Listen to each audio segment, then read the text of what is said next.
In 2004, the United States Marine Corps adopted the Trijicon TA-31 RCO as their standard issue rifle combat optic.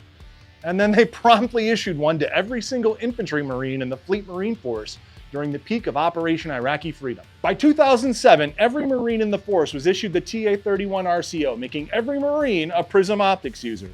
You ever wonder why? That's right, we're talking about Prism Optics today.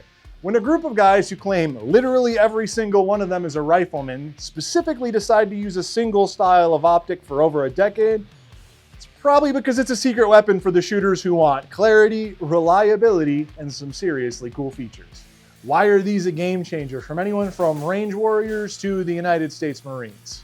Most shooters grab red dots for speed or LPVOs for versatility, but Prism Optics can outperform both in ways you might not expect, like having crystal clear aiming for shooters with an astigmatism, or a unique aiming trick called the Bindon Aiming Concept. They also have the added benefits of being totally bomb-proof due to the lack of moving parts, and the ability to function forever without batteries. Here's the plan. Today we're going to talk about what Prism Optics are, learn a little bit about their history and how they work, and then talk about some things like the Bindon Aiming Concept, bullet drop compensator reticles, which brands we think are the best, and if Prism Optics are right for you. So, what exactly is a Prism Optic? It's a compact sight that uses a prism to bend light, delivering a clear, etched reticle that you can see even without a battery. Unlike red dots, which project a dot that can blur or starburst for some shooters, Prism Optics are a godsend for shooters with astigmatism. They're tough and they're simple, and the etched reticle makes it so anything that's wrong with your eyes doesn't actually matter when you're looking through this optic. Prism Optics aren't new. They go all the way back to World War I with the Warner and Swasey, which used a poro prism. It's basically half a binocular mounted onto a rifle. It was small at the time, but by today's standards, it would be considered pretty clunky. If we fast forward to the 1980s, Trigicon's ACOG brought Prism Optics back into the modern era with roof prisms, making them compact and super tough. Today's brands like Primary Arms and Vortex are pushing the envelope with even smaller and lighter models. And even we are working on little something ourselves.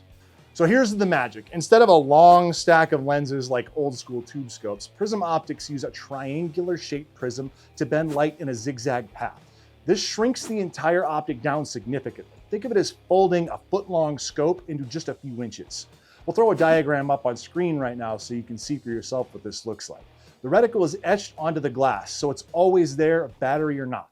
And modern roof prisms make them even sleeker than the old poro designs. But here's the catch. As your magnification increases, the prisms also have to get bigger with the optic. This is why you'll see the 1 and the 3x prisms being super popular than, say, like a 10x version, which would be about the size of the Hubble Space Telescope. Seriously, it'd be a chunky boy. Now, this is just my opinion, guys, and it's probably because I grew up shooting them, but I think Trigicon's ACOG has nailed down the form factor the best with a 4-powered magnification, and probably following that would be the LCAM. And since we're talking about Trigicon, let's actually talk about the Bindon Aiming Concept. The Bindon Aiming Concept. It's named after Glenn Bindon, the founder of Trigicon. He figured out that our brains can make aiming faster and more intuitive if we aim with both eyes open using an illuminated reticle. So let me explain how this works. With an illuminated reticle, like in a Trigicon ACOG, you keep both eyes open when you shoot. If you're using a magnified prism, say this 4x ACOG, your brain is going to prioritize the clear magnified target in the optic, but still see the wider world through your other eye while it's still open. When you pan the rifle, the background is going to blur the optics so that your brain flips in the non-sighting eye's view, but it superimposes the bright reticle onto that view. It's like a laser dot floating on your target, letting you track moving threats very fast. It's a game changer for tactical shooting or hunting. You just have to get out and practice, and eventually this becomes second nature. It's why soldiers and Marines love them for dynamic situations. Once they've trained through the common eye relief problems people have with Prism Optics, it becomes second nature to shoot with both eyes open. But can you get the Bindon Aiming Concept elsewhere? Sort of. You're going to need to practice using occlusion techniques like CJ's talking about in this video on dry fire. All right, let's talk about the best Prism Optics brands real quick. What's out there today? Now, I might miss some of your favorites here, so be sure to let me know down in the comments section, as I'm sure you will. When it comes to Prism Optics, Trigicon is still the reigning king, and that's for a reason. Their ACOG is literally the gold standard. but you're gonna have to pay for that, guys. Their ACOGs are built with military and warfare in mind, and they utilize fiber optics and tritium for illumination. I've personally seen ACOGs being run with still shattered glass months after an improvised explosive device to great effect. And in the event that happens to you, Trijicon has one of the best warranties out there. Now, for most of us, a $950 to $1,800 ACOG might not be in the budget. Enter the guys over at Primary Arms. Their SLX series, like the 1X Micro Prism or the 3X models, are compact and super affordable, starting at around $230. And they're also packed with features like the ACSS reticle for easy ranging. And that team seems to always be cooking up something new in regards to their prisms, so they're ones to watch. Don't sleep on Vortex either, guys. Their Spitfire 5X is lighter and smaller than their older 5X prisms, making it perfect for mid-range work. We also offer budget-friendly options for beginners who want Prism's benefits without breaking their bank account. There's something for every wallet in the Prism space for you guys. You don't have to just start with an LCAN, you can start a little bit lower on the spectrum. Let's shift fire for a second and talk about the reticles inside of your Prism optics for a minute. Most Prism optics are going to feature some sort of BDC, which is short for a bullet drop compensator reticle. These are a lot different than some of the mil dot or MOA reticles some of you guys might be used to from your adjustable scopes. And they kind of bridge the gap between a standard magnified optic and a red dot. They're an etched reticle that are usually eliminated with holdover marks for different distances, so you don't have to dial the adjustments or memorize any dope charge. It's all just right there inside of the optic for you.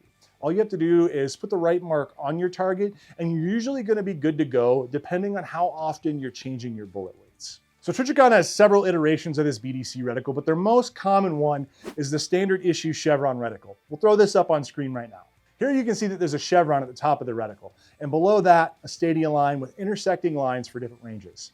To use this reticle effectively, you use the tip of the chevron at 100 meters. At 200 meters, you're going to use the bottom inside of the chevron. The tip of the stadia for 300 meters, and each intersecting line annotates a different point of aim for each range after 300 meters. So this first intersecting line with a 4 is for 400 meters, and this goes all the way down to the bottom of the stadia. I'd say the second most common BDC reticle that you're going to see is the ACSS pattern from Primary Arms, which can be seen in a huge number of Prism optics out there, including the ACOG. We'll throw that on screen right now while I explain how it works. At the top of the reticle, we have what's called the donut of death. This is for your close-in engagements that are about 100 yards in. This was specifically made large so that you can engage targets rapidly.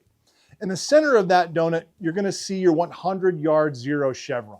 This is for precise aiming and getting a solid zero at 100 yards. Below that, you're going to see another stadia line, and similar to the Trijicon ACOG system, each of these intersecting line points are going to annotate a specific yard range for you to aim at, depending on your range to the target. There's a few more interesting things that go into the ACSS reticle as well. First, you're going to notice these dots on the side of the stadia line. Each of these is an aiming reference point for wind calls at that specific range. The large black dots that you're seeing to the left and right of our donut of death are for holds on moving targets. If the moving target is running about the average pace of a human being, you just put that dot on them while they're running and pull the trigger. One thing that both the Trijicon Chevron and the Primary Arms ACSS reticle both have in common is a built-in ranging feature. When aiming at a man-sized target, if the shoulders of your target were to line up left to right with either the chevron or the donut of death, that means your target is at the 100 meter or 100 yard range, depending on the BDC that you have.